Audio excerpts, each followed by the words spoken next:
கட்டும் கட்டி சபரிமலை காடு தேடி கட்டுமுடி 2 கட்டி காந்தமலை ஜோதி காண சபரிமலை பயணந்தானப்பா சாமி வழி துணையா வந்து சேரப்பா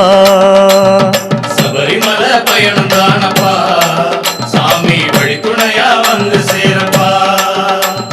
குருசாமி கால தொட்டு கூடி ஒரு சரணமிட்டு புலியேறும் பொன நினைச்சு புல்லரிக்க சரணமிட்டு காந்தமலை ஜோதியானவா எங்க காவலாக வந்து சேரப்பா